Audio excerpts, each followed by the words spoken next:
Isso. Então, esse é o nosso objetivo maior, né, da Associação Brasileira de Psicomotricidade, que é a transmissão da ciência da psicomotricidade, né? Então, eu vou começar a nossa noite de hoje desejando a todos uma boa noite, né? Sejam bem-vindos, estar aqui conosco nesse momento, agradecendo a Silvia Carné de ter, assim, disponibilizado o seu tempo, né? De estar aqui conosco, de dividir sua experiência, né? E eu vou primeiro apresentar o capítulo, tá? Eu estou como presidente, né, do capítulo Bahia nesse momento. Alzira, fala oi aí, Alzira. Alzira de Castro está como vice-presidente. Boa noite, gente. Bianca Lima, cadê Bianca? Primeira secretária, né, que Oi, está lá Está acenando ali respondendo a atrás. todas as mensagens, né, Bianca? A é, Glícia, tá aí, Glícia, você? Espera que eu estou me ajustando. Boa noite, boa noite. Glícia, segunda secretária, Gabriela, tesoureira, que acho que não estou vendo ela, se ela está aí. A Kátia Hausmann, que faz parte da comissão científica, e a Boa Érica noite, gente. Andrade. Cadê você, bom, Érica? pessoal, tô aqui. Pronto. Então, esse grupo, né, é um grupo que vem trabalhando junto já há um tempo aí nessa gestão, né, do capítulo Bahia, nesse triênio aí de 2023 a 2025. E a gente tem sempre esse objetivo de transmitir. Esse café psicomotor é um café que nós estamos no 11º, né? Já muitas pessoas passaram por aqui. É um espaço de troca, é um momento mesmo que nós convidamos, né, um profissional para falar de um tema. Hoje nós temos aqui nossa querida Silvia Carné. Eu vou aqui apresentá-la, tá, Silvia? Mas depois você fica à vontade de também complementar o que você desejar. Então, Silvia Carné, ela é psicóloga, fonoaudióloga, psicomotricista, palestrante e referência no campo da psicologia da infância e da psicomotricidade. É fundadora, diretora e responsável técnica do Espaço Néctar, Psicologia da Infância, criado em 1991. Tem chão aí, né? Tem muita história.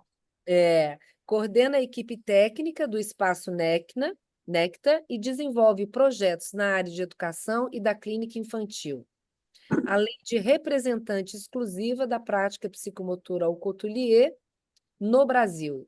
É também reconhecida pela Associação Europeia das Escolas de Formação em Prática Psicomotora. Eita, tá caindo uma chuva aqui agora. Deixa eu só fechar aqui a janela, só um minutinho. Tá bem, vai lá, vai lá. Ela já mudou a apresentação.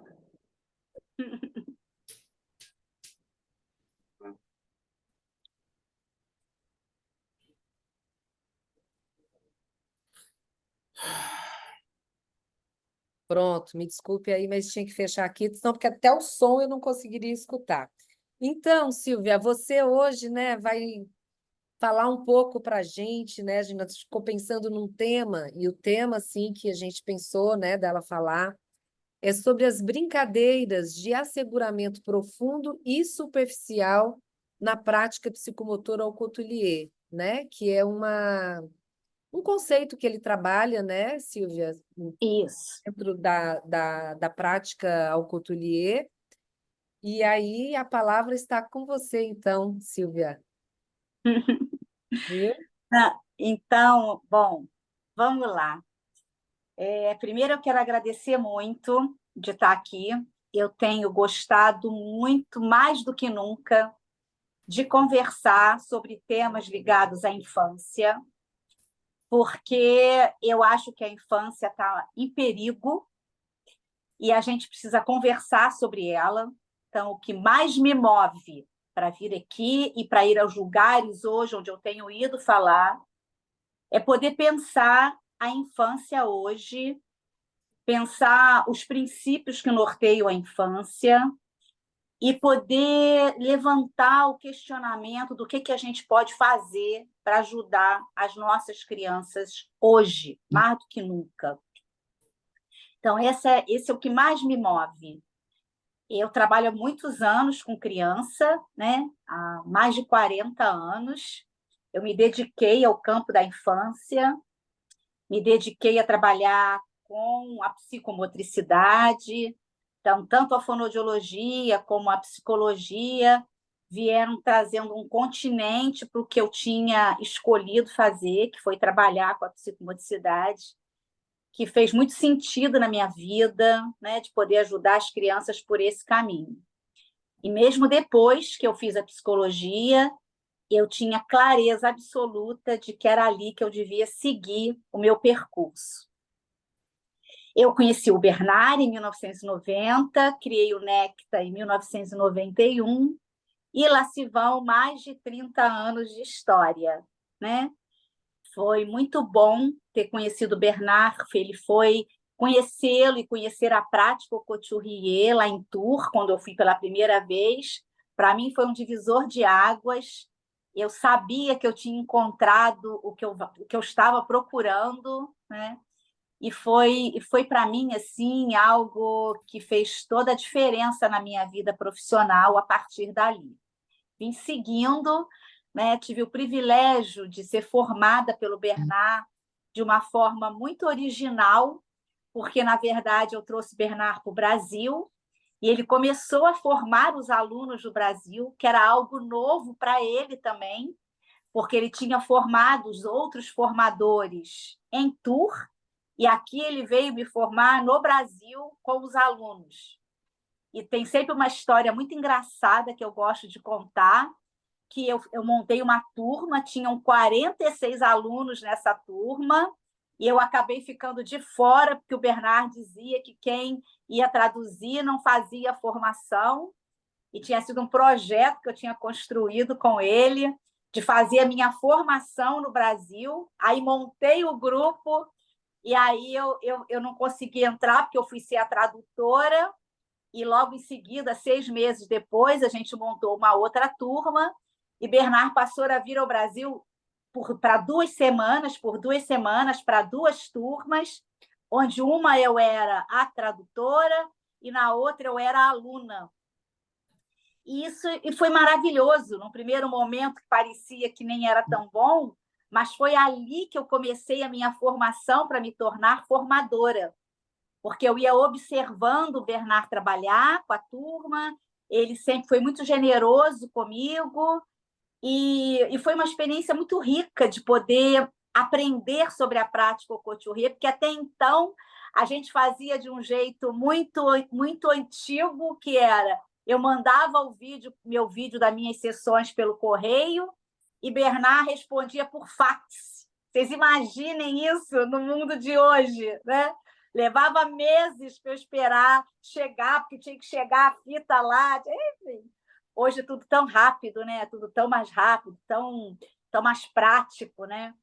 E era assim, e até que em 96 a gente começou esse projeto de formação juntos, e foi ali que eu tive esse privilégio, primeiro de tê-lo no Brasil 2 vezes por ano, por 15 dias. Então, era 1 mês de formação por ano, e foi ali que eu fui começando a aprender a formar na prática psicomotora o Couturier, que é algo muito particular dentro da história da prática Couturier, que são as habilidades do formador, a maneira como a gente vai conduzindo o grupo e transmitindo a prática Couturier, que, por um lado, é muito simples, porque parte da expressão livre da criança e do psicomotricista, e, por outro lado, por essa mesma razão, a torna tão complexa. Então, esse conjunto, né, essas 2 possibilidades é que vai fazendo com que a gente vá desenvolvendo a PPA.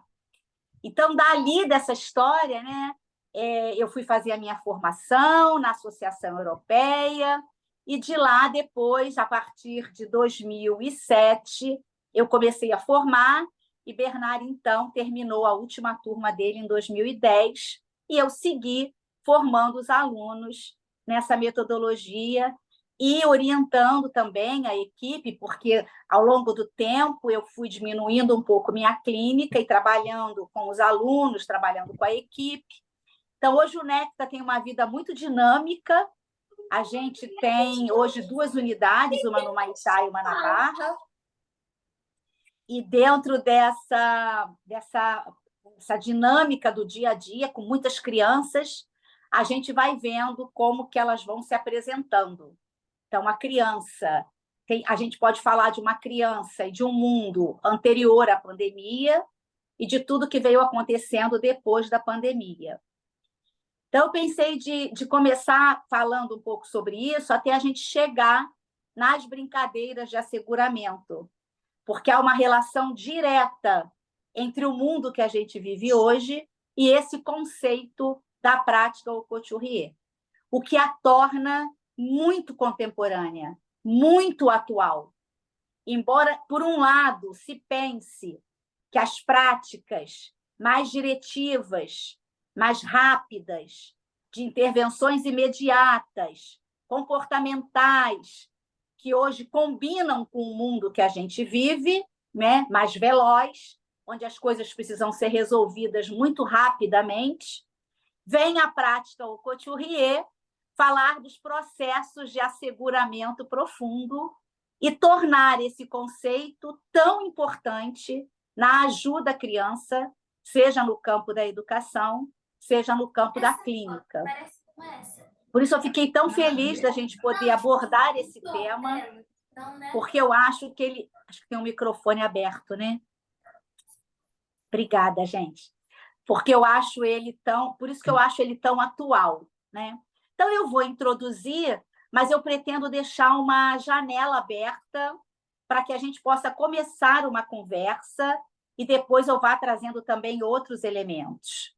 Eu queria trazer algumas reflexões prévias e, a partir dali, a gente pode começar uma conversa e ampliando essa discussão sobre essas brincadeiras de asseguramento profundo, sua função dentro da PPA e as brincadeiras de asseguramento superficial. Primeiro, eu acho que é muito importante a gente poder pensar como se assegura uma criança. E se assegura uma criança em relação a quê? E dentro da prática au couturier, o asseguramento profundo, ele é não só um conceito teórico, mas um conceito prático. E isso que eu acho que é interessante, porque eu costumo dizer para os meus alunos que teoria boa é aquela que a gente pode colocar na prática, que a gente pode estudar, mas que a gente também pode aplicar. Então, os processos de asseguramento profundo numa criança e que vai nos conduzir na direção da prática, ele parte da constituição psíquica do bebê e das relações que o bebê estabelece com seu entorno, com seu meio ambiente. É ali que a criança vai constituir progressivamente o seu psiquismo, mas é ali também que ela vai atualizar e reapresentar, por isso a representação, essas experiências vividas. E essas experiências tanto são da ordem do prazer, como da ordem do desprazer. E é exatamente contra essas angústias arcaicas, frutos de experiências dolorosas do bebê, que a criança vai encontrar meios de atualizar, de simbolizar e de atenuar. E aí está, então, a grande pérola do desenvolvimento e nossa grande ferramenta de trabalho, que é o brincar espontâneo, que é a expressividade motora livre da criança, que é com o que mais nós trabalhamos, com esta busca de possibilitar à criança de viver o seu processo de asseguramento profundo, que se dá através das brincadeiras espontâneas que acontecem num espaço assegurador. Então, até agora, eu estou começando a introduzir o tema pensando a criança, mas daqui a pouco a gente vai precisar pensar no psicomotricista que estabelece essa relação com a criança. Porque o conceito de asseguramento profundo, ele é um conceito que está diretamente relacionado a estas etapas de maturação da criança, mas, ao mesmo tempo, do sistema de atitudes do psicomotricista. Em outras palavras, um não vai sem o outro. Seja no campo da educação, seja no campo da terapia, é fundamental que a criança encontre um ambiente favorável para que, através do brincar espontâneo, ela possa, ao mesmo tempo, atualizar as suas experiências fantasmáticas e atenuar suas angústias. E esta é a base dos processos de asseguramento profundo da criança. E por que é um elemento tão fundamental da prática psicomotora Couturier? Porque uma das linhas de força dessa metodologia é exatamente esta constituição psicológica da criança que vai progressivamente, através das suas experiências no ambiente, que ela vai vivendo e atualizando. Isso vai se dando ao mesmo tempo. Então, ela vive o brincar espontâneo, e é neste brincar que ela vai atualizando seu mundo fantasmático, porque as brincadeiras estão diretamente ligadas a esta constituição simbólica, e, ao mesmo tempo, ela vai atenuando todas essas suas angústias, esses momentos dolorosos, vividos, inevitáveis, né? O Bernard ele faz uma distinção entre as angústias que são possíveis de serem suportadas e que vão nos constituindo a todos, e aquelas angústias que são insuportáveis e que requerem um campo de ajuda. Ele faz bem essa distinção. Então, de modo geral, quando a gente está pensando na prática educativa, a gente vai construir um espaço assegurador através da sala au Couturier, porque a prática au Couturier, ela traz com ela um espaço estruturado para esse trabalho. É por isso que a expressão livre pode se dar num ambiente assegurador, porque há um espaço preparado para a criança e, ao mesmo tempo, um psicomotricista que conhece este processo de amadurecimento, todas essas etapas, como elas vão se dando, para ajudar essa criança, seja no campo da educação ou da clínica, a alcançar cada vez mais os seus potenciais. Esse é um dos grandes objetivos da prática au Couturier, que é fortalecer, que é desenvolver, ajudar a criança a desenvolver as suas habilidades simbólicas para que ela possa interagir com o mundo fortalecida e criando cada vez mais possibilidades de bem-estar e de relação com a cultura através da sua subjetividade. Esse é um pequeno recorte sobre aonde os processos de asseguramento profundo se dão. Agora, se a gente atravessasse uma ponte na direção da prática, a gente poderia olhar para estas brincadeiras que promovem este processo de asseguramento profundo, que são as brincadeiras espontâneas, relacionadas à mobilização do corpo no espaço, saltar em profundidade, girar, cair, levantar, construir, destruir, encher, esvaziar, as brincadeiras de perseguição, as brincadeiras sensório-motoras, todas essas brincadeiras que fazem parte do universo da criança são processos de asseguramento profundo contra as angústias, ao mesmo tempo que possibilita a atualização fantasmática da sua constituição psíquica. Então, essa é uma entrada no campo das brincadeiras de asseguramento profundo. E não é à toa que a criança tem tanto prazer em fazer estas brincadeiras. E, para isso, ela precisa de um material transformável que possibilite todas essas brincadeiras simbólicas que vão produzindo um prazer e que é a partir da força do prazer em relação, numa relação ajustada com o psicomotricista que a acompanha, né? Porque para o Bernard Couturier, acompanhar é interagir sem invadir. Este é um conceito-chave do sistema de atitudes do psicomotricista que se trabalha, né, que se trabalha intensamente na formação do psicomotricista PPA. A qualidade do acompanhar uma criança, que é um carro-chefe do trabalho que a gente vai realizando.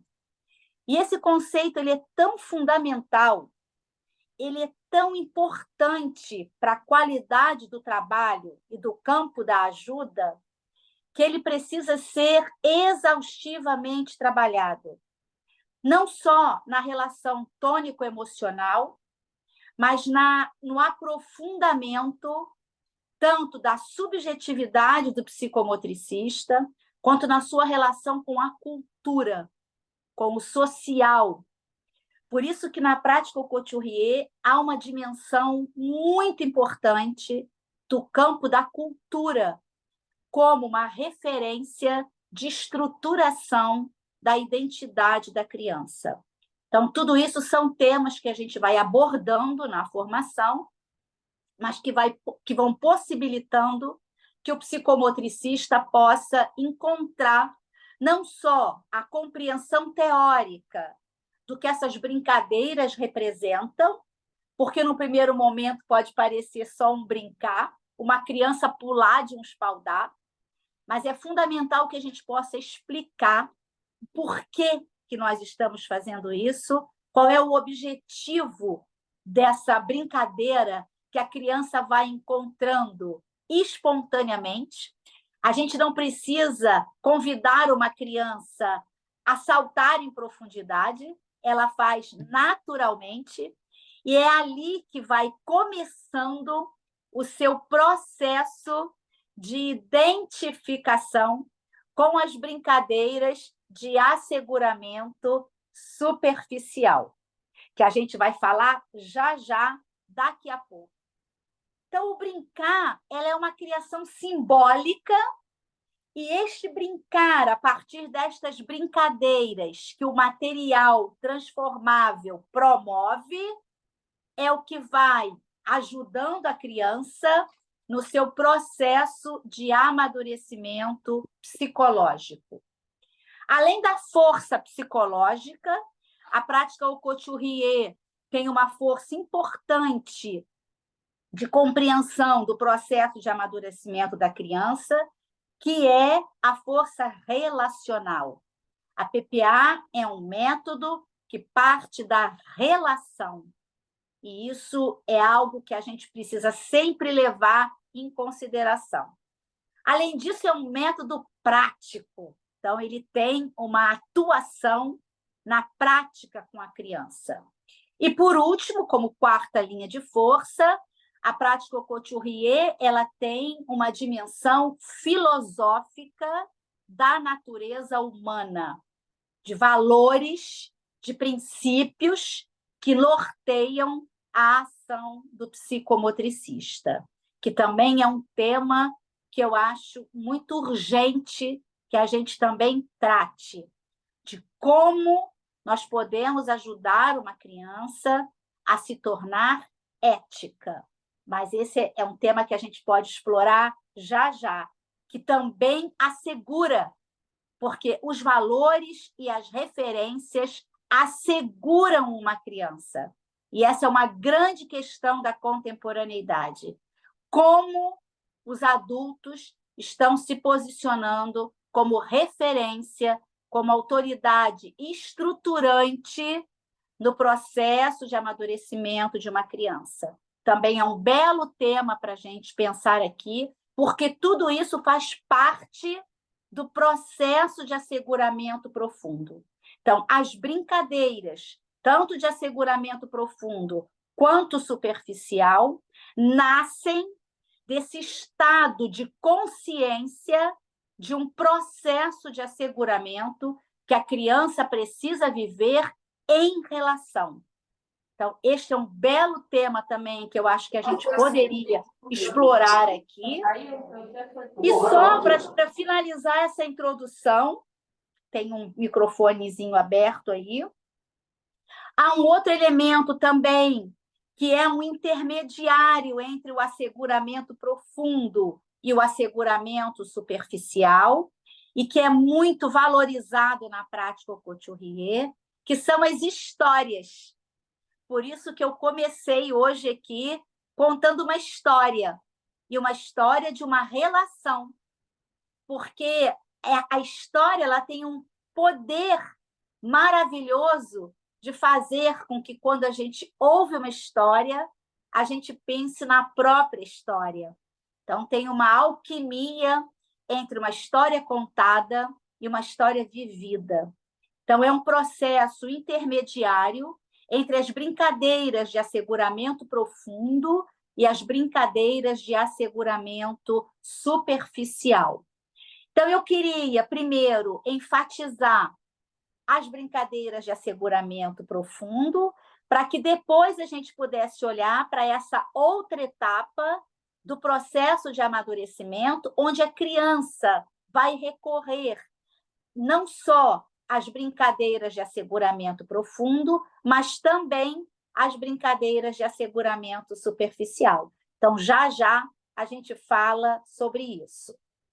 Então, assim, para essa introdução sobre as brincadeiras de asseguramento profundo, só para finalizar, eu acho que vocês puderam compreender que essas brincadeiras elas têm um interesse em propor uma outra forma de se entender os processos regressivos, de como nós vamos viver com a criança, o que nós chamamos na prática couturier como as estratégias de detour, ou seja, estas brincadeiras de asseguramento profundo vão levar a criança a atualizar essas experiências originárias.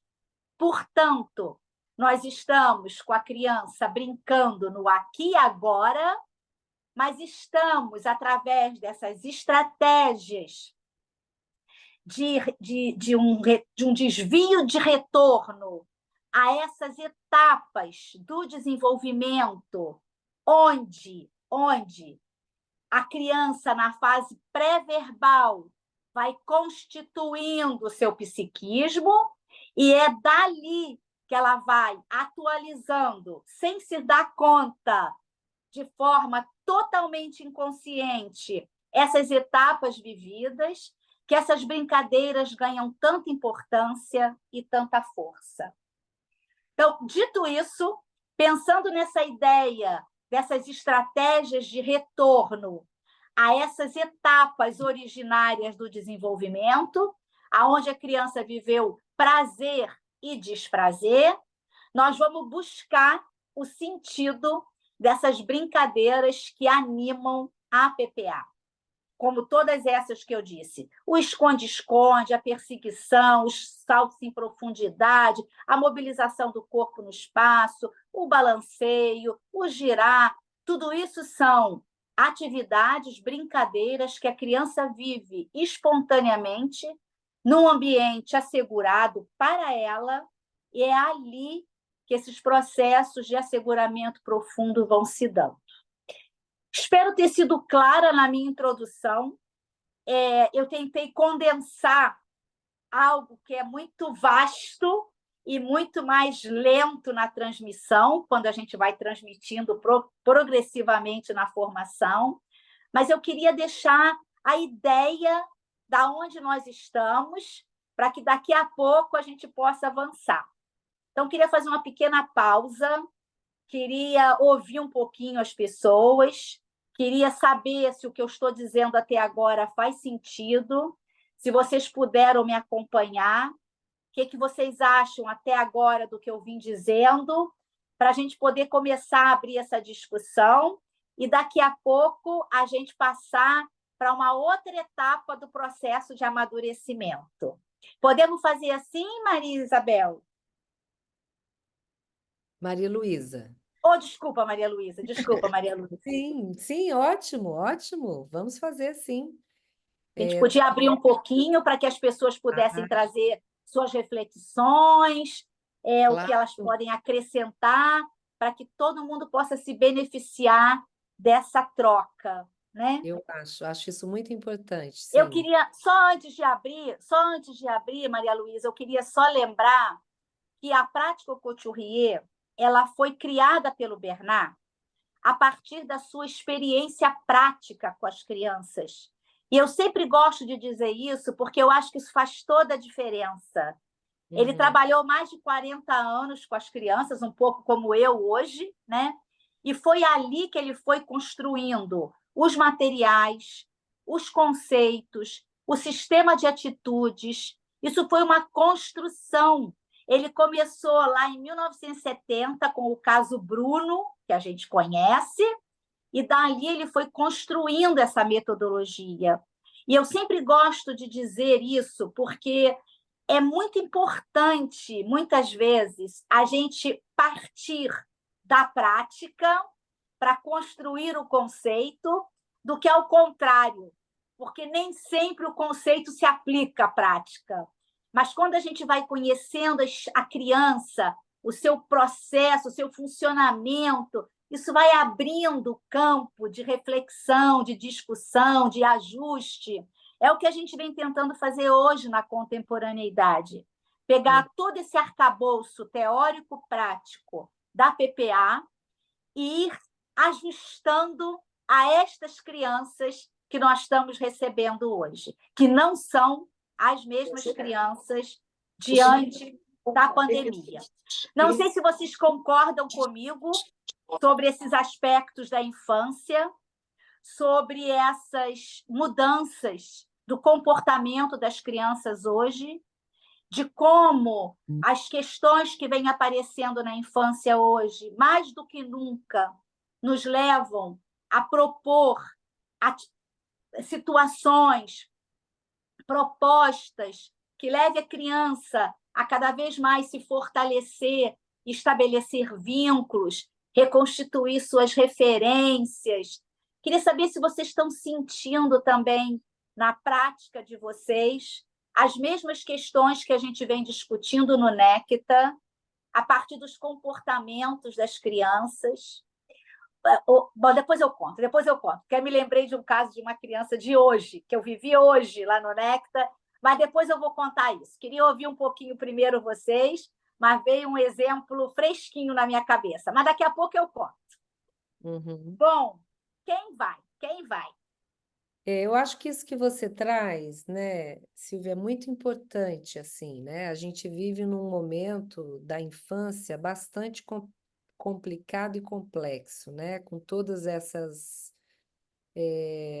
até assim, a psicopatologização mesmo da infância, né? Assim, a gente tem epidemia diagnóstica, né? Surtos, assim, né? De diagnóstico, né? E que a gente sabe na prática que muitas crianças recebem esses diagnósticos porque às vezes estão passando por momentos, né? Momentos estes, inclusive, que eu acho que tem muito a ver com essa base originária, né? Com esse asseguramento, né? Achei bacana quando você traz uma pergunta, né?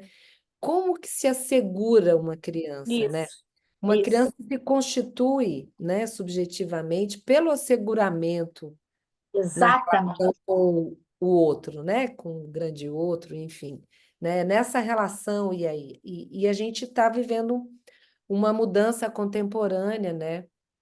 Que eu acho que, assim, os dispositivos eletrônicos, né? A pandemia, toda uma série de coisas que na contemporaneidade vêm sendo muito fortes, né?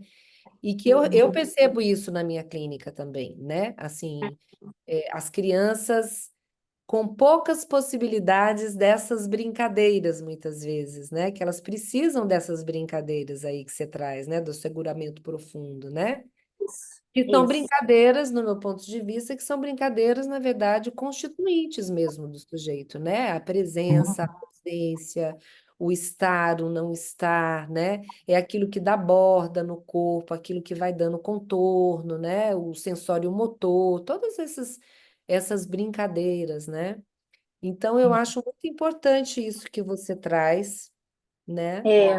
E sabe o que eu acho que é muito importante a gente poder pensar, e é por isso que eu gosto de dar uma ênfase a essa relação entre o conceito e a prática, porque eu Uhum, acho que quando a gente compreende que essas brincadeiras que são muito naturais, quando você tem um espaço propício à criança, ela vai brincar destas brincadeiras, porque são universais, estão nela, na sua natureza, sabe? E o que eu uhum, acho que é importante, e é isso que eu gosto de destacar, é que é muito importante que o psicomotricista saiba que quando a criança brinca com estas brincadeiras, há um processo de asseguramento em jogo muito importante, muito estruturante. E isso faz com que a atitude do psicomotricista ganhe ainda mais força, sabe? Porque ele vai compreendendo que ele está participando de algo que é muito sagrado, que é ajudar uma criança a se fortalecer, a atenuar suas angústias, a encontrar um bem-estar maior na sua própria infância. Então, é tão sagrado, é tão solene. Por isso é que eu acho que a teoria é boa quando ela se aplica à prática, porque isso muda a atitude do psicomotricista. Ele vai, quando, por exemplo, uma criança constrói uma torre e vai derrubar aquela torre de almofadas, que é uma cena muito comum. Você não precisa pedir uma criança para construir uma torre, ela vai construir aquela torre. E quando o psicomotricista vem e pega aquele bloco que ela não conseguiu alcançar lá em cima, e ela quer crescer, ela se identifica ao seu crescimento, porque toda criança quer crescer. E ele vai, e o gesto que comunica é um gesto assegurador. E quando o psicomotricista compreende isso, toda a estética muda, toda a estética. Porque a maneira de pegar um bloco de espuma, por exemplo, né? Eu estou falando só como exemplo, a maneira como ele pega aquele bloco de espuma e coloca lá, a maneira como ele olha para a criança, como ele é parceiro daquela construção que faz crescer e que pode ser demolida sem problema, porque será reconstruída e, portanto, reparada. É bonito demais quando você associa esse gesto psicomotor ao objetivo do trabalho que se realiza.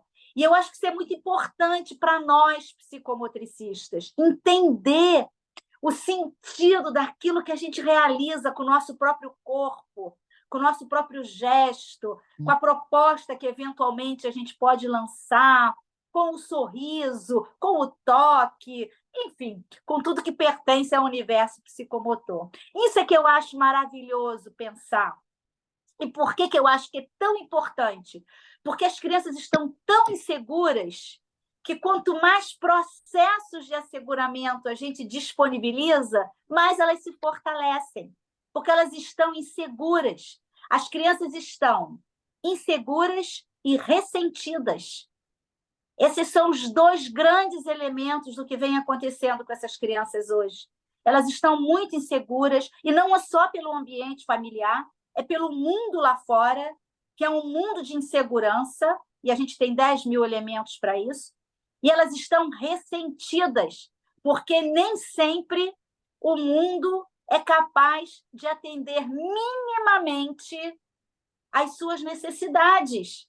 Porque, por exemplo, um mundo veloz atropela uma criança e ela se ressente, porque ela precisa de tempo para poder crescer, para pensar, para criar mundos, para sonhar, para brincar. Ela precisa de tempo.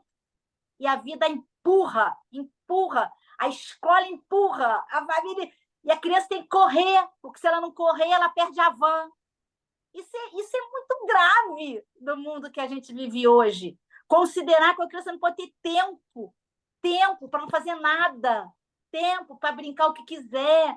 Então, as crianças estão muito ressentidas e muito inseguras. Por isso que eu acho que, mais do que nunca, esse conceito ele é fundamental, independente da abordagem do psicomotricista, independente, é fundamental que se criem espaços de asseguramento, que as crianças possam brincar com seu corpo e de preferência com materiais que viabilizem, que possibilitem essa exploração desse mundo interno que precisa tanto de asseguramento e de uma atenção mais do que nunca muito efetiva, porque as crianças se ressentem também pela falta de atenção, pela falta de tempo, pelo descuido dos detalhes, porque uma criança se constitui nos detalhes,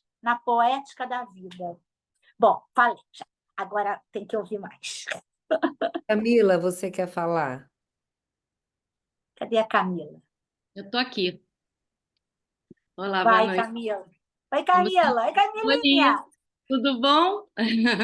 Bom, eu estava aqui te ouvindo e pensando, principalmente nesse brincar em relação, e que eu tenho visto na minha prática as duas coisas, né?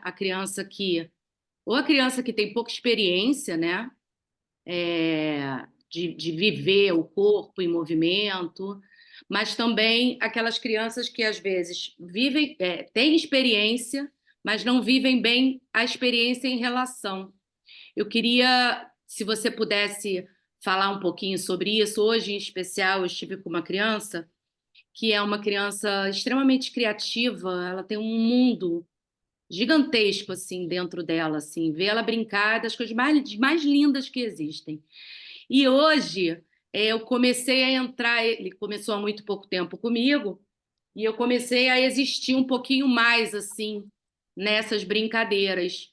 E ele perde um pouco o interesse.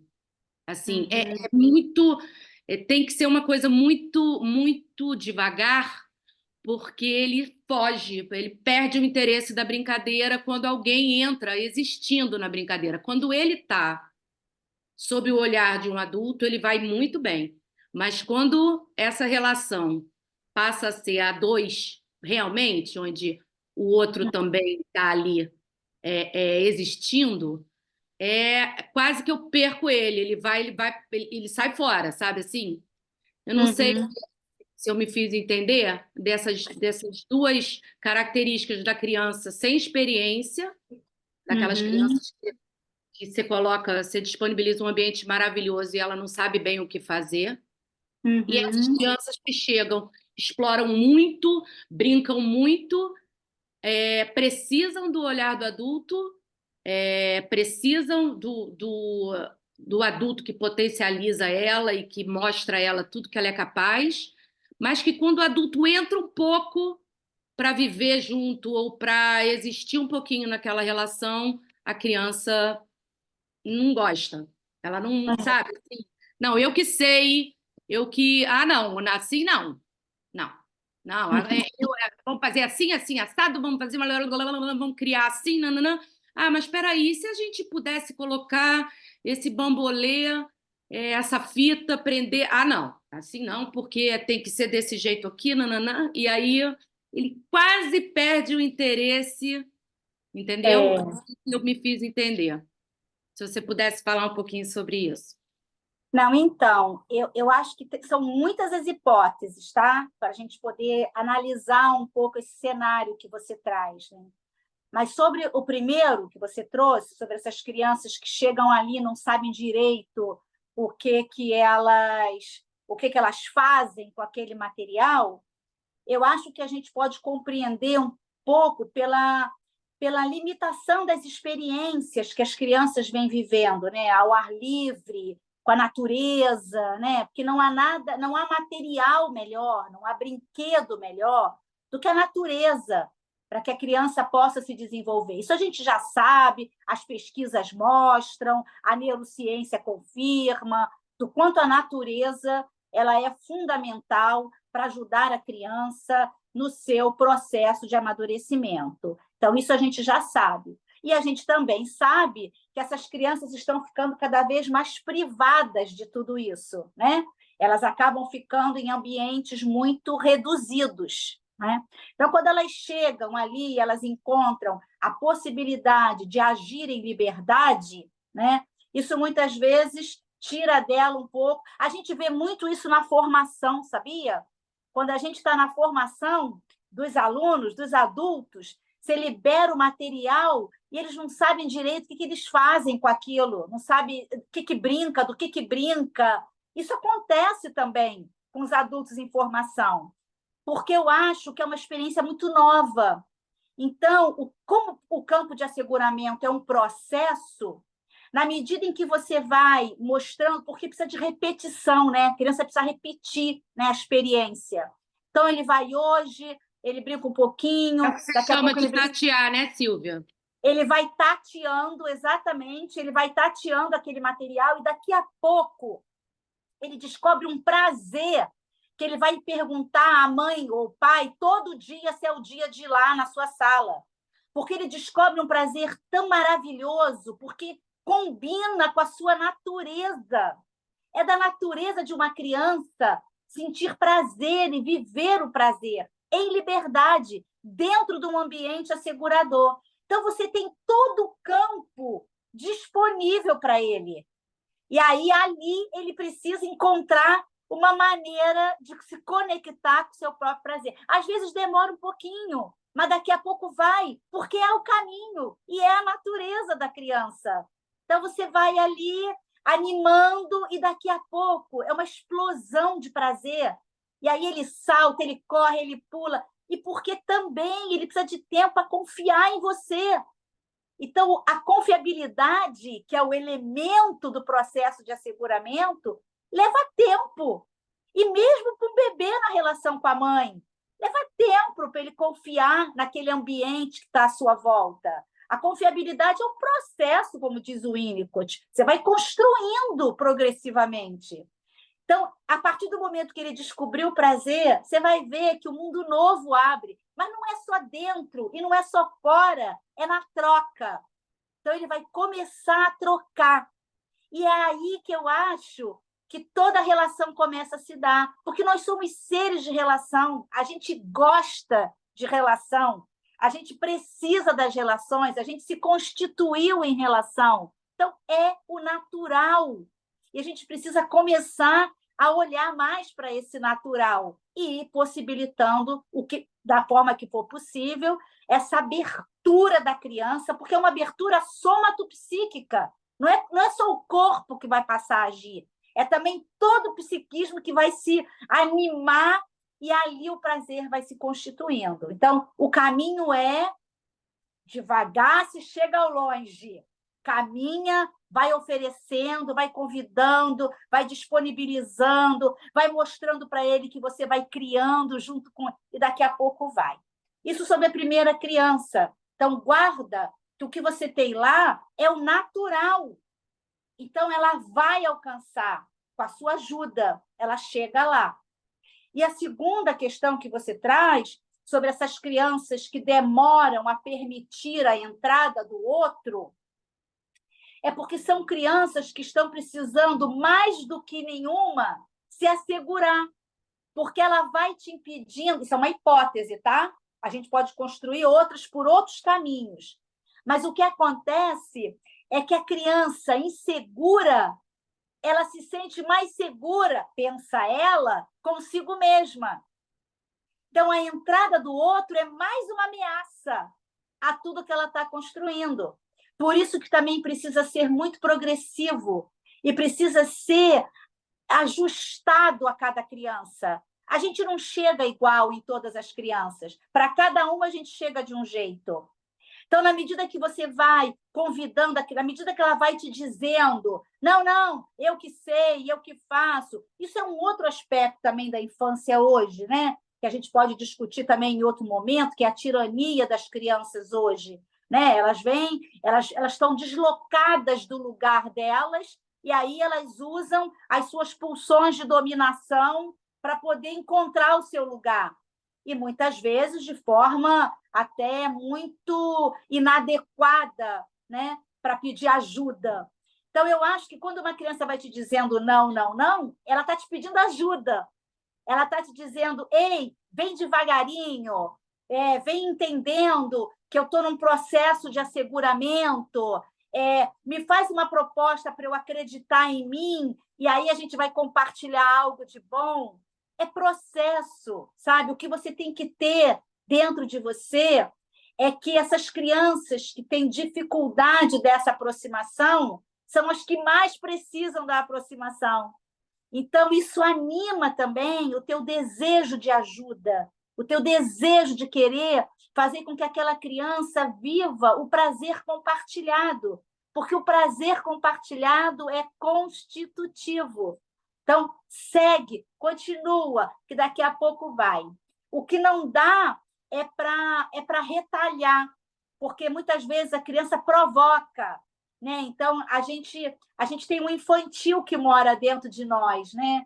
Então, quando a gente compreende o processo, inclusive conceitual, a gente retalha menos e a gente ajuda mais. Te respondi? Total, obrigada. Obrigada, Camila, pela pergunta, adorei.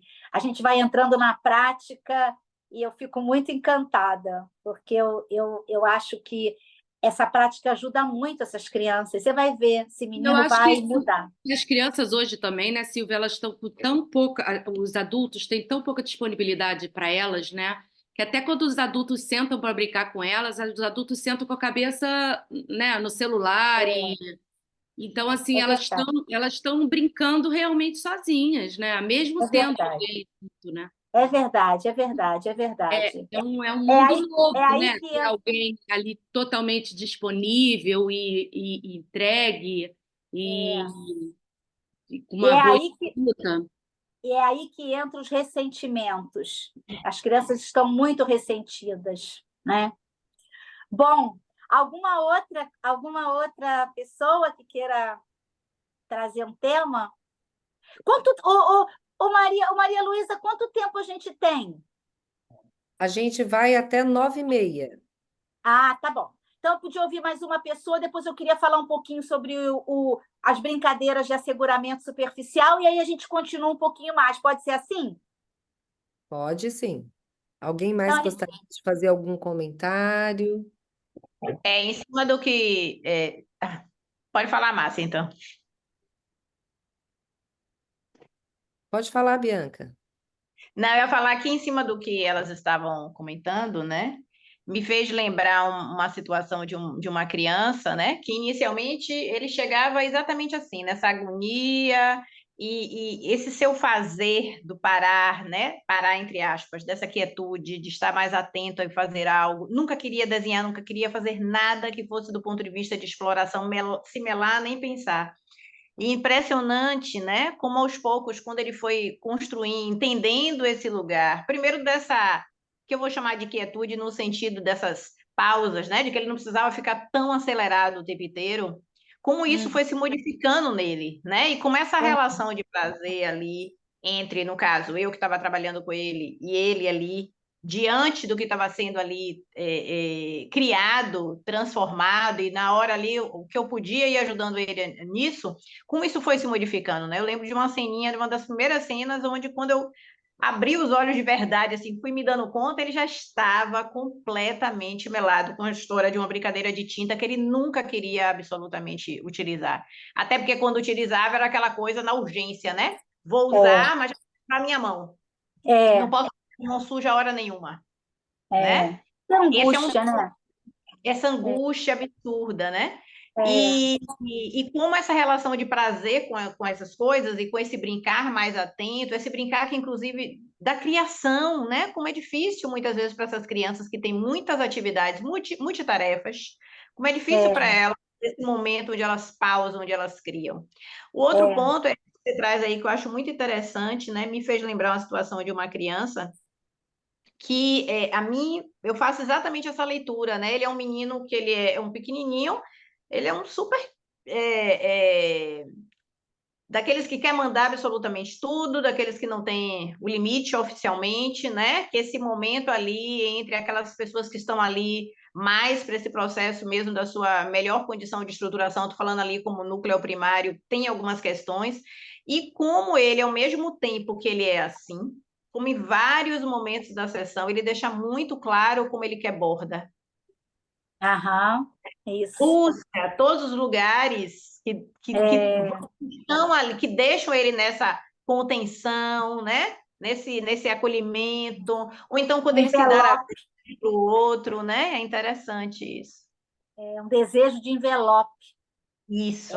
Porque assegura muito, né? E é verdade. Mas você sabe, Bianca, você falou uma coisa que tem muito a ver com esse trabalho que a gente vai fazendo de asseguramento profundo na criança. Essas crianças muito agitadas, que chegam, que não param quieto um minuto, tal, elas precisam muito serem primeiro identificadas como elas são, porque muitas vezes as crianças não têm consciência desse estado mais ansiogênico, sabe? Elas não têm.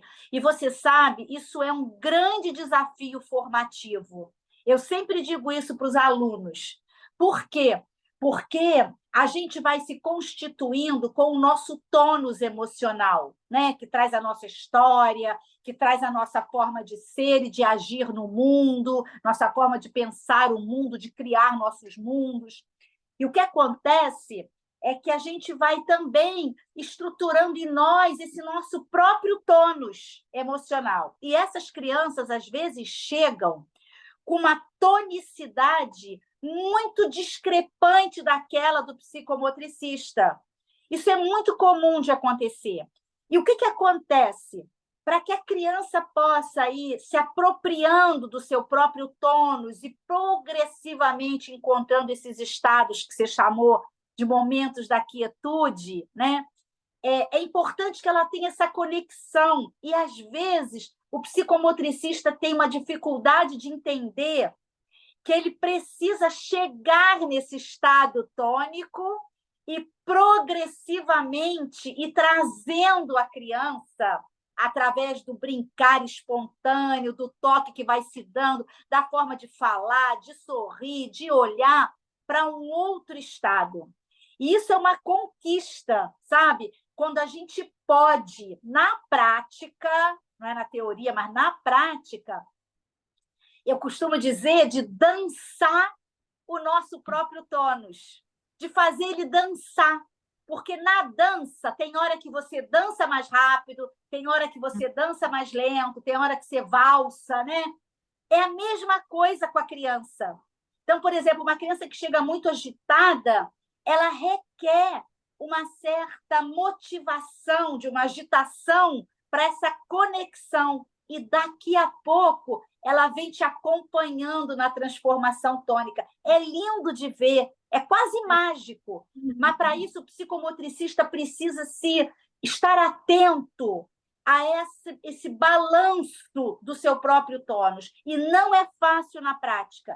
Na formação, a gente vê isso com muita frequência, porque a pessoa constitui um tônus e ela fica ali engessada naquele próprio tônus e não dança. Por isso a formação é tão fundamental, e a formação pessoal.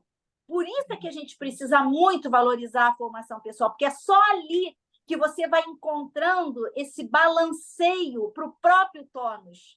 E assim você se aproxima da criança e vai trazendo ela a uma outra dança, aonde ela pode gastar menos energia, aonde ela pode parar um pouco, aonde ela pode criar mundos com mais tranquilidade, sem tanta agitação psíquica, sem um mental que funciona sem parar, ou uma verbalização exagerada. Você vai trazendo ela, você vai mudando o teu tom de voz, você vai mudando sua maneira de gesticular.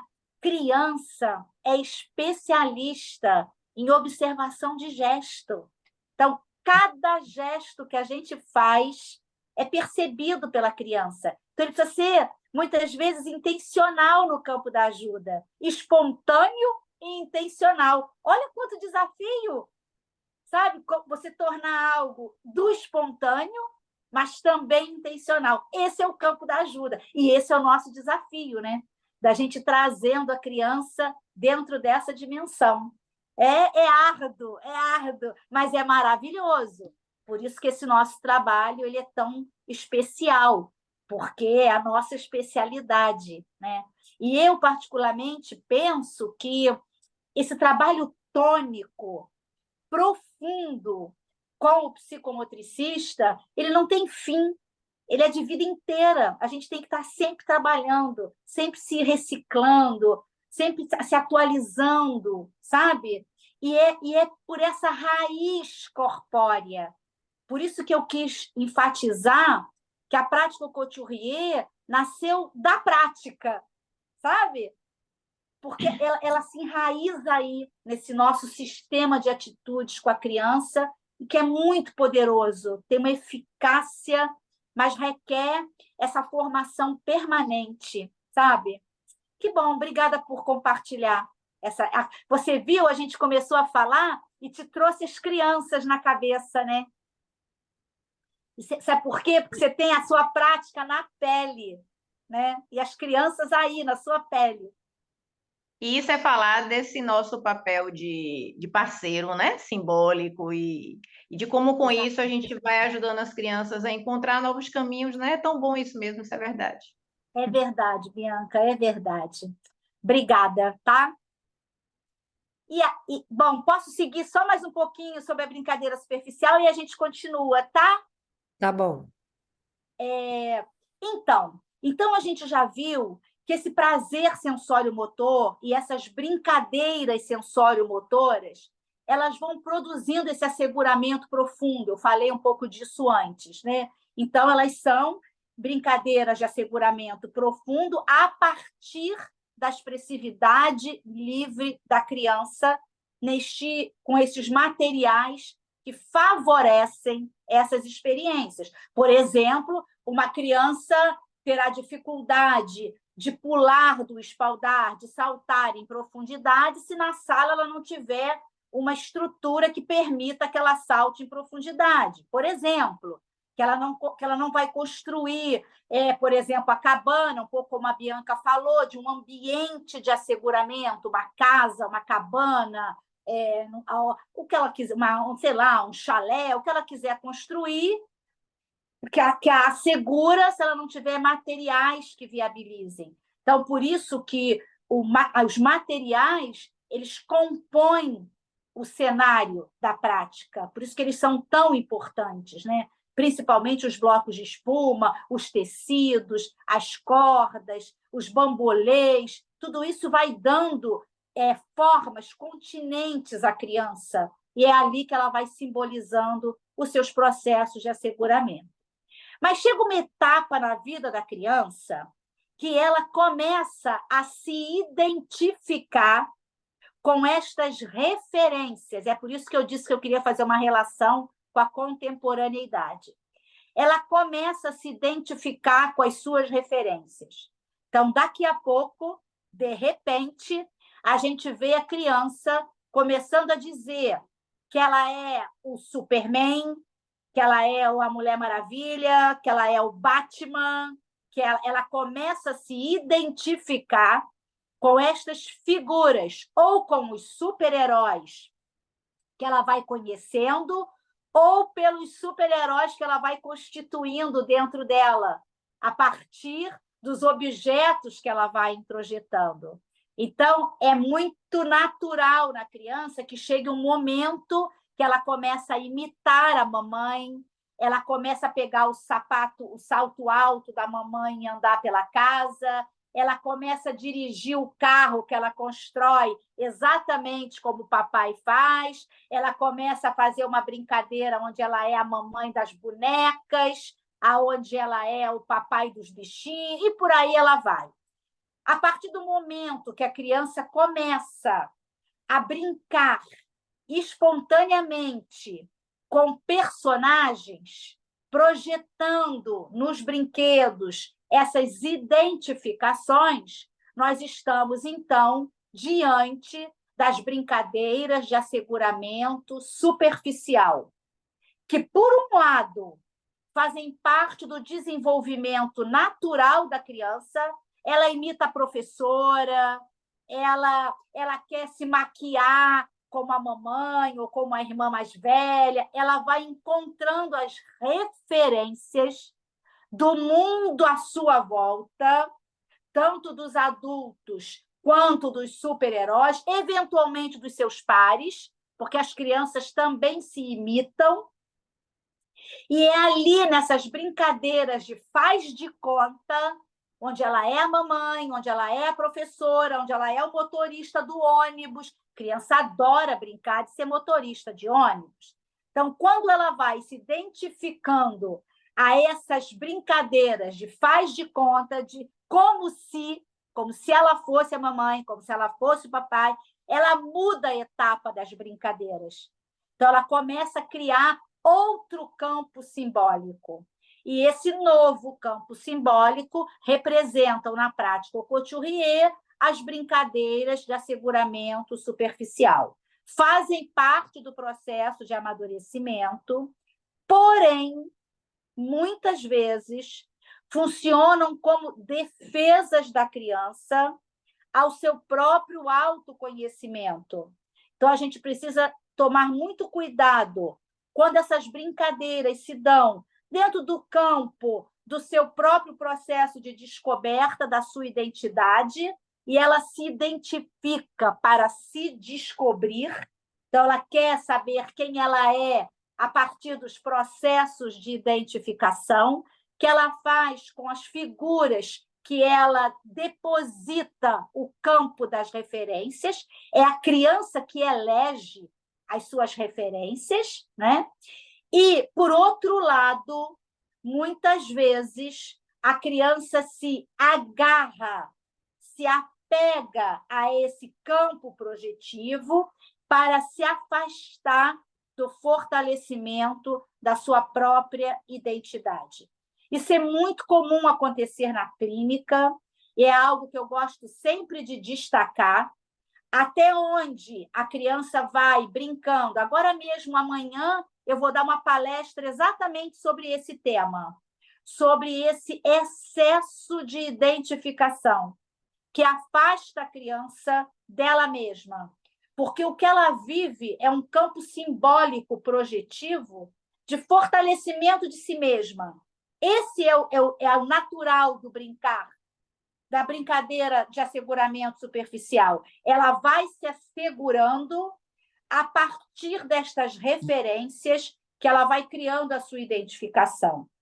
No entanto, por exemplo, é muito comum acontecer nas crianças que têm muita dificuldade de ir para o espaço de expressividade motora livre, para brincar e se fortalecer a partir dessas brincadeiras de expressividade motora livre, onde todo o corpo se lança ao prazer da ação. Então, a criança com dificuldades, crianças muito contidas corporalmente, tendem, muitas vezes, a escolher as brincadeiras de asseguramento superficial, como se ali ela se defendesse do prazer de agir, do prazer de existir, do prazer de criar, e se prende nas imagens que ela projeta. E aí, nesse caso, o poder está totalmente no outro, e não na sua própria construção interna, da sua própria identidade. E por que eu gosto de destacar esse tema quando eu falo dos processos de asseguramento superficial? Porque, muitas vezes, a gente não se dá conta na clínica que essas brincadeiras superficiais que envolvem muito menos o corpo e muito mais o campo projetivo podem representar um campo defensivo na criança. E o que a gente vai fazer é trazer progressivamente a criança às brincadeiras de asseguramento profundo, porque é ali que ela vai, com mais intensidade, atualizar seu mundo fantasmático e atenuar suas angústias. Então, ela passa por essas brincadeiras, mas quando ela se fixa, a gente precisa trazê-la com todas as estratégias que a gente vai utilizar, da qualidade da relação, da identificação ao psicomotricista, para que ela possa descobrir o prazer de agir e progressivamente ir fazendo esse percurso até o asseguramento superficial. Não sei se eu me fiz clara, não sei se vocês compreenderam, eu posso explicar de novo, posso explicar melhor. Deixa eu abrir mais um pouquinho, eu tinha mais uma coisinha ou outra para dizer, mas eu vou abrir mais um pouquinho e depois no meu fechamento, eu quero trazer mais uma reflexão. Não sei se alguém quer trazer uma contribuição. Eu quero só perguntar uma coisa, como é que ficam a busca das famílias por ajuda para os seus filhos, em que, basicamente, as ferramentas de trabalho dessas terapias todas, da psicanálise, né? Basicamente, elas entram nesses recursos, né? Nessas estratégias de asseguramento superficial, né? Porque a gente pouco vê, né, numa terapia com criança, a não ser na prática Couturier, ou muitas outras também, claro, mas assim, em que se o processo de ajuda a essas crianças estão basicamente dentro do asseguramento superficial, né? Que são crianças, às vezes, sentadinhas nas mesinhas, brincando com as miniaturas, e como é que fica esse processo aí de ajuda sem que entre o asseguramento profundo? Olha, Camila, eu acho que essa é uma pergunta delicada, porque o que eu acho que é fundamental, né, eu vou te responder de uma outra maneira. O que eu acho fundamental é que um profissional da infância tenha uma coerência entre o que ele acredita e o que ele pratica, sabe?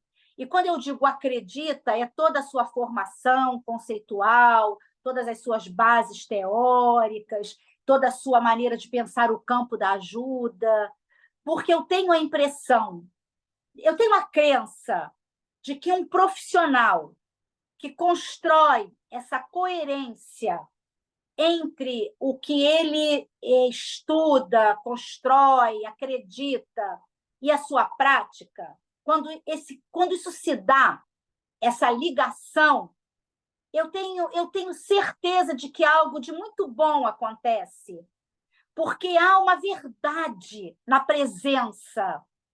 E o campo da ajuda ele é muito mágico, ele tem muitos caminhos, ele vai em muitas direções.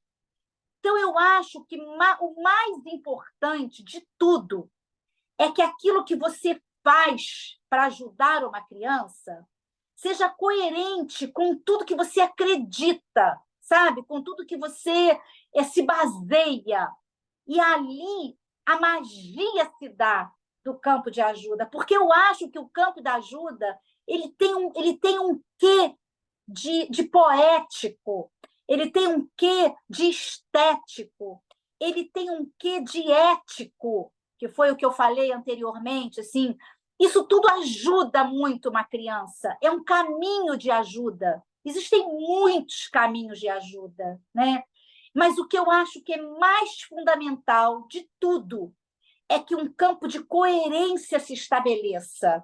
O que eu acho que a gente precisa buscar na nossa vida profissional e, quiçá, na pessoal, é uma coerência entre o que eu penso, o que eu estudo, o que eu acredito e o que eu faço, sabe?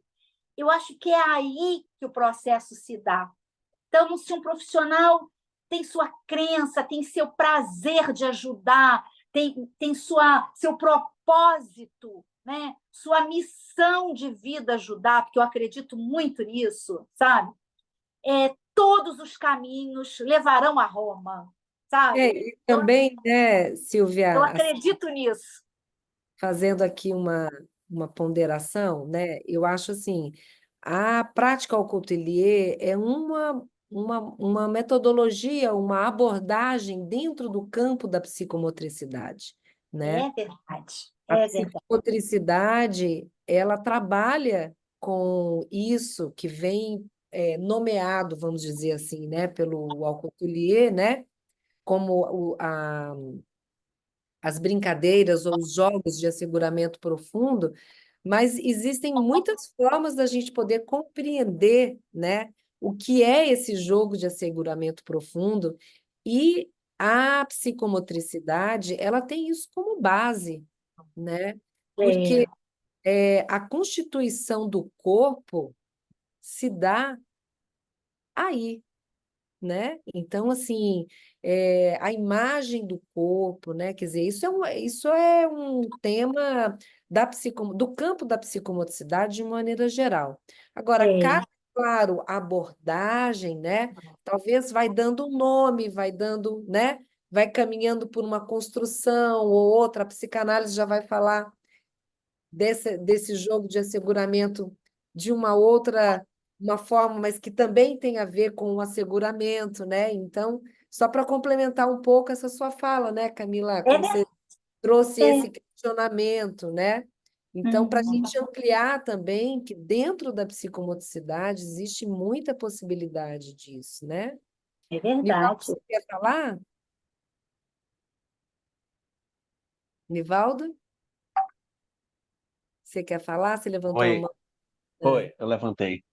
sim. Vai, Nivaldo, vai. Primeiro, quero agradecer a Silvia por essas suas ponderações maravilhosas, que eu sempre adoro, né? Você sabe disso, eu sou um admirador do seu trabalho, da sua experiência, né? Um admirador também do Bernard Couturier, ele fez uma construção muito linda, primeiramente com André Lapierre, e depois partiu para a sua maneira de fazer. Eu assim, estou concordando um pouquinho com a Luísa, né? Porque a gente que tem outras abordagens, às vezes, fica olhando por outro ângulo, mas assim é fácil entender a ideia, Silvia, que você traz da simplicidade do trabalho. E eu vou citar somente aqui nada mais, nada menos do que o próprio Bernard Couturier, que me fez compreender algumas coisas que eu já estava com dúvida, né? E assim, é só uma afirmativa e depois eu te pergunto outra coisa. O Bernard diz o seguinte, no livro dele, página 316, diz assim: a criança, para se assegurar, deve ligar a angústia dolorosamente vivida em seu corpo ao prazer de agir. E todas as suas atividades lúdicas, prazer de agir e a todas as suas atividades lúdicas. Brincar é um antídoto para a angústia. Para a criança, é criadora dos seus.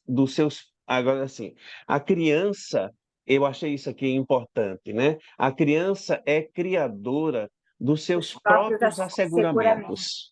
É isso. Então, veja, né? O que eu entendo é que o jogo lúdico, eu escrevi até um artigo no meu livro falando sobre o imperativo do inconsciente, né? O jogo livre é um imperativo do inconsciente. É o É verdade. inconsciente que mobiliza, né? É a criança que vai falar de suas necessidades de asseguramento. É isso que eu entendi sobre essa questão. Depois você disse eu estou certo ou estou errado, né? Então, a criança é criadora dos seus próprios asseguramentos necessários para a conquista de sua identidade e de sua autonomia. Isso é relativo, porque a identidade e a autonomia, se olhar pela psicanálise, é uma coisa quase que anterior a esse processo da identidade pós-edípico. Tem toda uma história que isso também não interessa. Mas o que interessa aqui é que o Bernal oferece uma possibilidade de a criança sair da angústia por esse asseguramento profundo, né? Quer dizer, na realidade, levar, né? Colocar à frente, ela criar, dizer para o psicomotricista o que é que ela está vivendo, qual é a sua angústia. Então, ela deve propor isso. Eu entendo dessa maneira. Você depois me disse assim. Já o asseguramento superficial, é superficial, né? Isso, é. É, é, eu entendo como algo do sintoma. Eu não sei se eu estou errado, mas é como se fosse assim, um sintoma que aparece, eu vou permitir que a criança elabore alguma coisa, porque o sintoma produz algum efeito de elaboração inconsciente, o sintoma é uma tentativa da realização do desejo. Ela praticando isso, ela já está, sem a interferência do psicomotricista, ela está elaborando alguma coisa. Mas é superficialmente, se a gente toma aí o que a gente chama de metáfora e da metonímia, né? A metáfora como sendo a Exatamente. possibilidade de deslocamento, de fazer todo aqueles deslocamento da cadeia significante. E já a metonímia não, está ligada ao desejo, está ligada ao núcleo lá, a formação dos próprios sintomas. Então, eu não sei se eu entendi bem, mas assim, eu queria que você falasse se eu entendi os conceitos dessa maneira e se é assim. Pronto, fico satisfeito. Se você puder falar um pouquinho. Não, eu acho que você foi muito bem, é verdade, é isso mesmo. A única coisa que eu acho que é importante a gente considerar, e a gente pode discutir um pouquinho, é a ideia do sintoma. Se a gente entender o sintoma como Freud dizia, né, como importantíssimo na Constituição, porque é o sintoma que nos leva a estar onde a gente está, né? Então, ok, nesse sentido, sim. Mas, por outro lado, se a gente pensar, eu gosto de pensar esse processo de asseguramento superficial como uma etapa de criação. Então, eu prefiro mais me dirigir ao campo da criação da infância nessa direção das identificações. Por quê? Não sei se você lembra disso, mas eu me lembro na minha pele, eu, menina, imitando minha professora, dando aula para minhas bonecas, e eu tinha um prazer gigantesco de fazer aquilo. Então, me identificando aquela professora, eu, inclusive, botava um sapato alto, porque a professora fazia um barulho com o pé, e eu tinha isso na minha memória do meu corpo. Então, eu brincava com o sapato alto, eu dava aula. Então, eu tenho essa lembrança dessa brincadeira, que é o que o Bernard chama das brincadeiras de asseguramento superficial, e através daquela identificação com aquela professora, que eu reproduzia, eu queria me vestir como ela, eu dava aula para as minhas bonecas, era ali que eu me descobria e que eu ia me fortalecendo. Então, eu saía desta brincadeira muito mais fortalecida, pronta para o mundo, entre aspas, assim.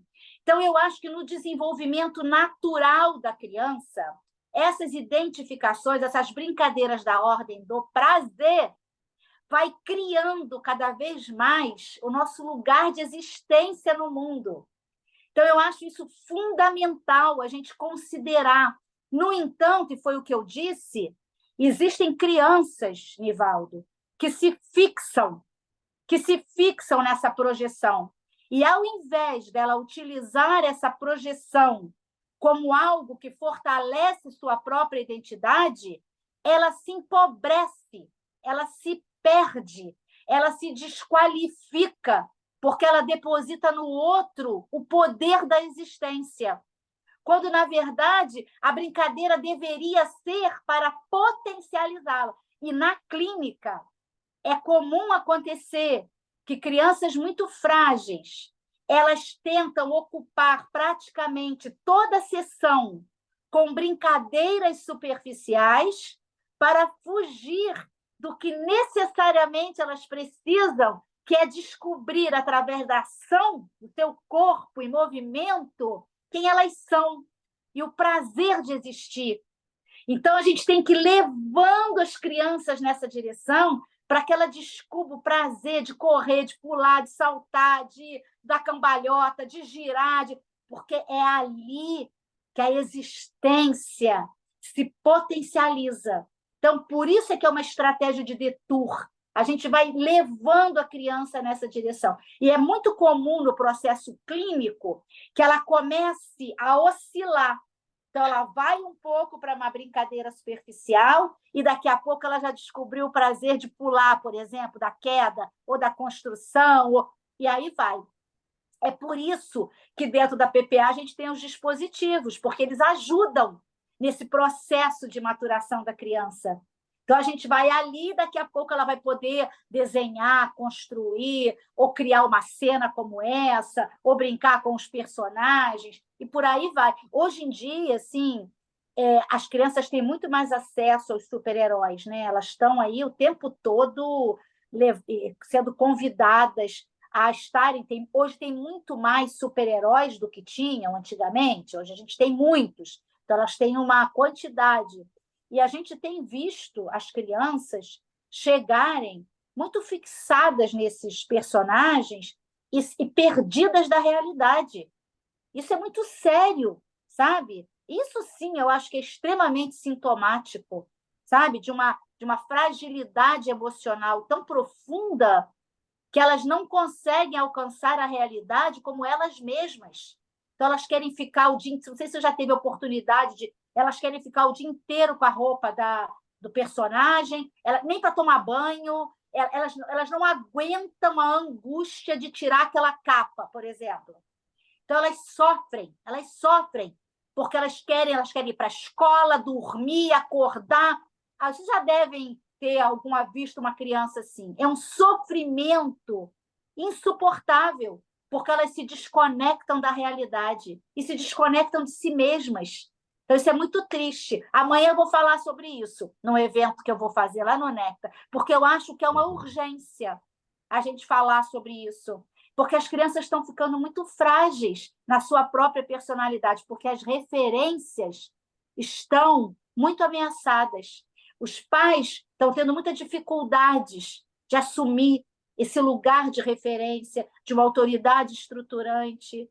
E aí as crianças ficam muito à deriva, sabe? E elas se agarram nesses personagens e confundem a dimensão simbólica com a realidade. Isso atrapalha na escola, vai embotando o pensamento. É um transtorno que a gente tem que ajudar. Por isso que eu fiz essa relação, entendeu? Eu te respondi? Respondeu, Silvia. E você disse uma palavra aí também que me chamou a atenção agora. Você disse identificação, né? Do asseguramento superficial. É assim, superficial, né? Eu não sei se você concorda com essa analogia, que asseguramento profundo e asseguramento superficial não é 1 e 2, mas é 1 e 1 linha, vamos dizer, porque é o mesmo processo que caminha, né? A criança vai brincar lá fora de asseguramento superficial porque não está mergulhando na metonímia, tá? Na metáfora, né? Está tentando ali simbolizar alguma coisa. E porque vai crescendo, vai se desenvolvendo, vai criando novas possibilidades. Então, isso é do natural da criança, faz parte da infância, né? E a gente precisa ou desenvolver, ou valorizar, ou cuidar, né? Depende de onde ela está. Valeu, Silvia. Obrigado. Obrigada pela pergunta. Mas eu acho que a gente já está chegando no final do tempo, não sei, e eu queria só trazer uma preocupação que eu tenho tido, que eu tenho visto muito com as crianças, sabe, assim, que é a construção dos valores. E a construção dos valores, ela é parte do processo de asseguramento de uma criança. Uma criança vai se assegurando também, como parte do processo, a partir da construção dos seus próprios valores, que ela vai aprendendo com a cultura. Então, a gente falou aqui do desenvolvimento da criança, da responsabilidade do psicomotricista, né? Mas eu não queria ir embora sem também trazer uma referência sobre o campo da cultura, porque isso tem sido um tema frequente nas minhas discussões, né? Principalmente nas escolas que eu tenho ido, como a gente pode ajudar essas crianças a construírem em si valores, sabe? Que as tornem cada vez mais humanas, sabe? Porque é um fato, né? Os estudiosos da contemporaneidade vêm apontando cada vez mais para todas as consequências do individualismo, né? Isso é um tema recorrente da contemporaneidade. Essas crianças vêm se tornando muito individualistas, né?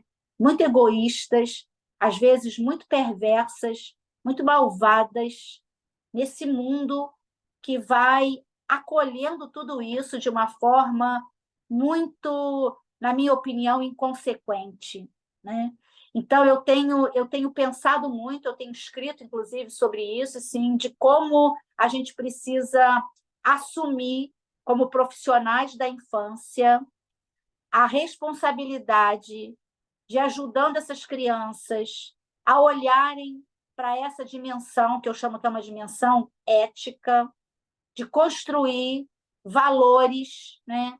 Construir altruísmo, generosidade, sabe? Compaixão, respeito ao outro.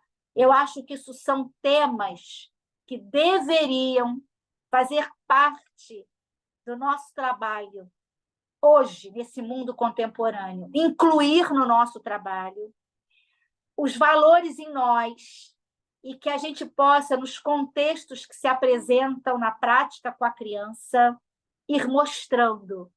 Porque não adianta falar, isso se mostra nas ações.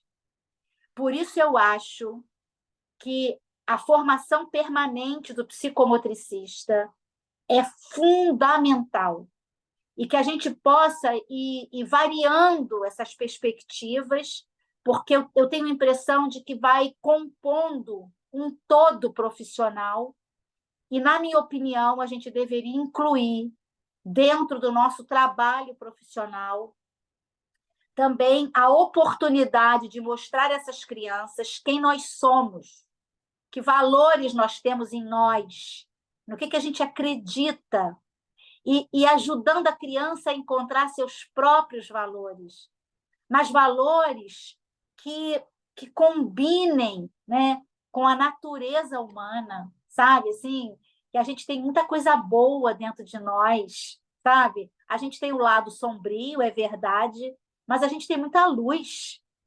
E eu sinto que as crianças precisamos falar sobre isso, sabe? Assim, eu acho que a gente precisa falar sobre isso, sobre respeito ao outro, sobre respeito às histórias, sobre as narrativas, sobre as transmissões, sabe? Sobre a gente poder respeitar quem nos ajudou a nos desenvolver, sabe? Assim, eu acho que o mundo está precisando muito disso, e as crianças estão num mundo assim.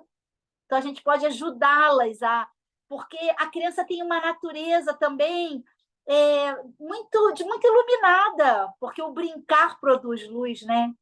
Então, eu queria trazer esse último elemento, porque os valores asseguram, e a gente poderia incluir no nosso pacote de trabalho também a poder ajudar a criança também a olhar para os seus próprios valores. Os pais andam muito ocupados andam muito acelerados, andam muito preocupados com as suas próprias vidas, né? E que não é fácil mesmo, não é uma crítica, não, o mundo está muito veloz e muito exigente. Então, eu acho que a gente pode também ajudar a criança nessa dimensão. Eu tenho pensado muito nisso. E em nós também, em mim. Eu venho me perguntando, nessa contemporaneidade, quais são os valores que eu prezo, sabe? Assim, e não é só... e essa é a dimensão filosófica da PPA, né? E não é só dizer, eu acho que a gente precisa agir. Não adianta eu dizer que eu respeito o outro, se eu não ajo o respeito, né? Então, eu acho que a gente precisava pegar esses clichês e botar em ação, porque isso assegura muito uma criança. Não sei, isso não estava muito dentro, talvez, do script, mas eu quis trazer, porque eu acho que é urgente, sabe? A gente considerar esse tema. As crianças estão precisando de nós, sabe? Assim, para ir ajudando. Que tal, Maria Luísa? Tá bom assim? Tá bom, mas deixa eu deixar que a Márcia levantou a mão, ela quer falar. Tá ótimo. Vai, Márcia. Fechando, né?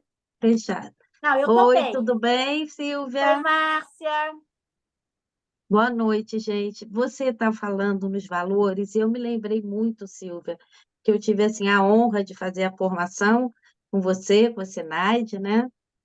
De uma fala sua, logo no início da formação, de que é algo que vocês vão achar simples, mas é muito profundo, né? De que o psicomotricista precisa gostar de gente, precisa gostar do ser humano, de estar com o ser humano, né? Verdade. E eu lembro que aquilo me tocou profundamente, porque nem todo mundo gosta de gente, né? E como trabalhar essas questões vem com esses valores. Isso, exatamente. Exatamente. Ai, que Né? presente, Márcia.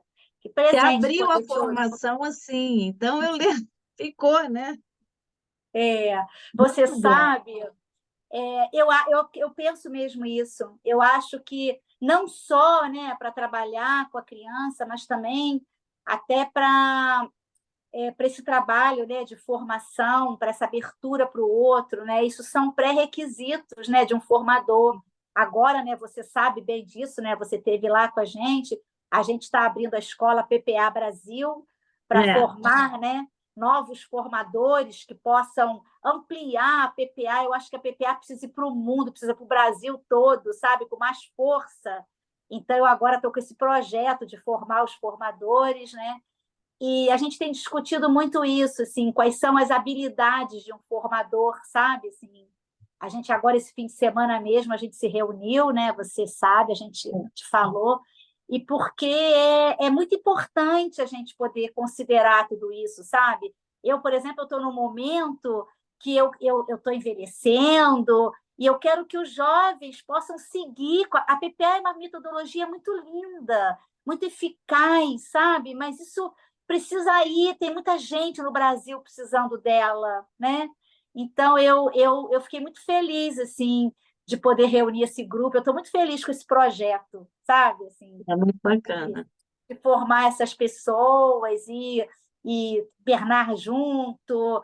Está sendo muito gostoso esse momento. A gente está vivendo um momento no NEC que está muito bacana com a criação dessa escola PPA Brasil, sabe? Assim, está sendo muito bacana. Estou bem feliz com isso. A gente começa a formação em agosto, né? E os alunos estão chegando e vai ser um modelo novo, né? Vai ser um modelo novo, vai ter um módulo ou outro com o Bernard online, vai ser muito legal, muito legal. Estou bem feliz. Muito bom. Bacana. Bom te ver, Márcia. Obrigada pelo que você disse, me deixou bem feliz. Obrigada. Muito bom, obrigada. Bom, alguém Vamos mais? finalizando aqui nosso encontro, né? Alguém mais gostaria de colocar alguma coisa? Eu queria colocar, Sueli, que está falando, Silvia, o que eu percebo diante de tudo que você colocou, eu vivenciei muitas palavras suas que você colocou aí na minha prática com as crianças, mas eu estou sentindo, que eu sinto muito, que impacta por demais, é o comportamento, a atitude e cultura dos pais dessas crianças. Porque enquanto ela está com a gente tem um poder com elas ali no nosso espaço, na clínica, onde quer que a gente esteja com essa criança. Mas o que eu percebo de retorno, quando eu dou uma devolutiva a esses pais, na maioria deles, é a não aceitação muitas dessas brincadeiras profundas e mais ainda das superficiais. Por um exemplo, eu tive um exemplo de uma criança que ela é filho único de também mãe, filha única. E aí ela vivencia muito aquele desenvolvimento em casa, de faz de conta, da comidinha, de passar. Porque eu soube disso, porque eu procurei saber dos pais, né? Da mãe em específico. Argila no rosto para tratar, pintura e principalmente esmalte vermelho. E essa criança quis fazer isso, passar argila no rosto, para tratar o rosto que ela dizendo que estava muito cheio de carocinho, no mundo da imaginação da criança, pintar a unha, e a mãe achou um absurdo, o pai pior ainda. Então, não deixou essa criança vivenciar esse mundo, essa brincadeira superficial, e assim como acontece também brincadeiras profundas que eles não permitem também. Como é que a gente faz? Minha pergunta é, como é que a gente consegue atingir esse adulto, esses pais, para entenderem esse lado e não podar? Não, olha, eu entendo perfeitamente o que você está dizendo, isso também é o nosso dia a dia. Você sabe qual é a grande questão? Você sabe que os estudos, né, as pesquisas sobre a felicidade, que também é um tema que eu estudo bastante, eles apontam, né, assim, hoje as pesquisas vão mostrando que a gente vai vivendo um pouco como se fosse a letra U, né? Então, assim, as crianças e os idosos, eles têm uma leveza no ser, um prazer de viver, e a ponta embaixo no U são os adultos que estão ali todo dia tendo que pagar boleto, correndo hoje para não sei o que, amanhã para vencendo o consumo, lidando com isso. Então, o que acontece é que quando as crianças chegam no mundo, elas estão encontrando os adultos nessa ponta embaixo do U. E o que elas se ressentem, por isso que eu falei do ressentimento, que um dos ressentimentos, porque são muitos, tá? Mas um dos ressentimentos da criança é a falta de ludicidade do adulto. E as pesquisas mostram que eles estão mesmo neste lugar de encontrar uma vida muito mais dura nesse período onde eles querem vencer, onde eles querem se fortalecer, ganhar dinheiro, parará, parará. Mas é ali que eles geram as crianças. E as crianças se ressentem desse lugar.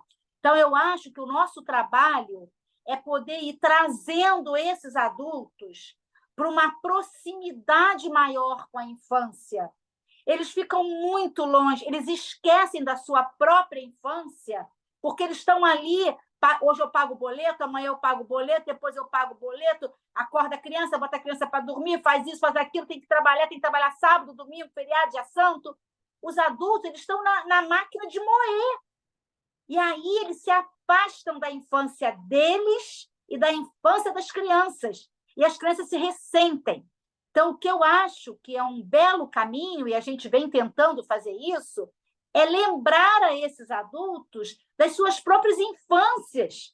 Não que eles voltem a ser crianças, porque isso jamais acontecerá, porque a gente anda em outra direção, mas de como as crianças precisam deles conectados com a sua própria infância, para poder entender a infância da criança. Outro dia, um pai disse, né, que a criança dele não estava performando bem. Você imagina uma coisa dessa? E criança tem que performar? E compra um enlatado, e aí a criança tem que performar. Tem escolas que vendem nas suas publicidades, que é para formar líder. Essas são as ameaças da infância na contemporaneidade. E os pais botam as crianças nessas escolas, porque eles querem que os filhos... Eles fazem com a melhor das intenções, mas eles querem que os filhos sejam líderes. Mas a criança tem 2 anos de idade. Então, essa disparidade entre o mundo adulto e as pressões do mundo adulto, as inseguranças do mundo adulto, tudo isso é captado pela criança e produz uma grande insegurança. Elas sofrem, elas não entendem o que está acontecendo, elas não são capazes de compreender o todo da questão. Então, elas sofrem. Então, eu tenho a impressão, para te responder, que eu poderia ficar aqui a noite inteira, porque esse é o tema que hoje mais me fascina, é que a gente precisa ir mostrando a esses pais que eles têm neles uma infância que produziu neles o que eles são hoje. Então, que eles podem compreender a infância dos seus filhos sob uma outra ótica, sabe? Eu, às vezes, sabe o que eu uso com eles, que às vezes funciona? Eu uso os livros infanto-juvenis, que muitas vezes se aplicam mais aos adultos do que às crianças, né? Para trabalhar com a metáfora com eles, do que é a infância, sabe? E, às vezes, funciona muito. Então, a gente precisa ter um trabalho que a gente tem que fazer com eles, para eles se aproximarem da infância das crianças. Senão, não vai. E o mundo está afastando eles da infância, da ludicidade, do prazer de viver, dos bons momentos, da contemplação, todos os elementos importantes do bem viver. Então, a gente tem que ajudar também eles, tá? Eles estão muito irritados, estão muito com pouca paciência. Isso é uma frase clássica. Não tenho mais paciência, não tenho mais paciência. Mas, gente, uma criança requer paciência. A criança, ela precisa da nossa paciência, sabe? Enfim, espero ter te respondido. Obrigada pela sua colocação, tá? Muito obrigada. Bom, o que mais, Maria Bom, Luísa? agora acho que a gente vai fechando, né, Silvia? Na hora. Olha, eu espero que eu tenha atendido. Eu vim com todo o meu coração, porque eu só sei fazer assim. Eu A gente venho... percebe isso, como você fala com paixão, viu? Falo mesmo, assim, eu Você sinto... conseguiu, você consegue transmitir isso para a gente, deixa, né? Assim, todo mundo sai. Eu, pelo menos, estou saindo daqui entusiasmada, né? E assim, e até assim, o quanto é importante, né, o trabalho da psicomotricidade, né? É verdade, é Isso, muito importante. né? Assim, como a psicomotricidade ocupa e precisa ocupar mais e mais um lugar na sociedade, né? Com Assim, certeza, com certeza. Mas a gente vem caminhando, né? Assim, eu acho que a gente está num bom certeza, momento.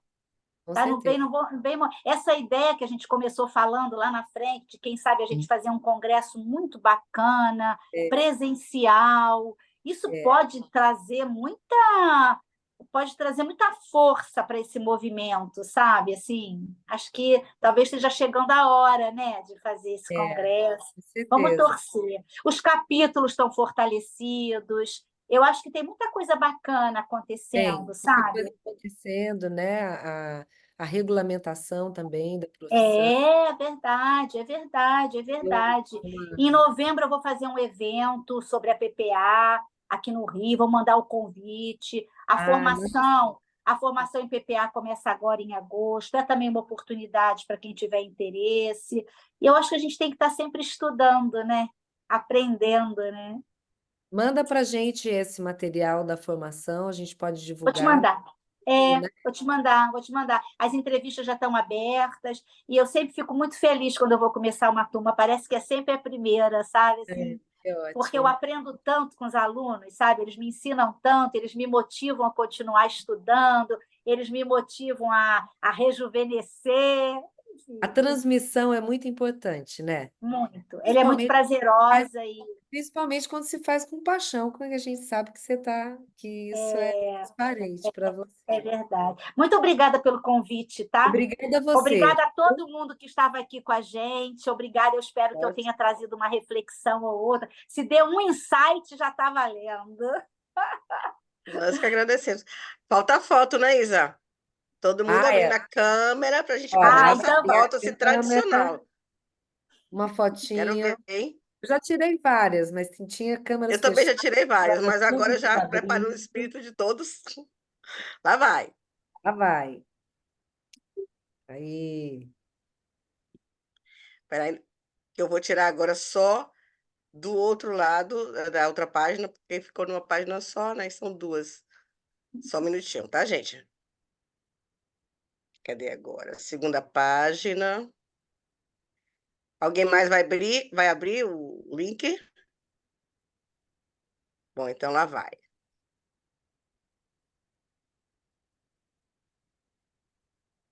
Prontinho. Prontinho. bom. Um Então, beijo gente, ó, muito para obrigada. vocês. Obrigada, Silvia. Boa noite a todos.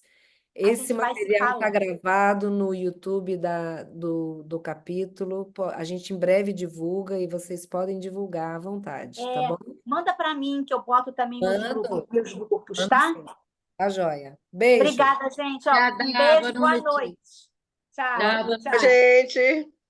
tchau.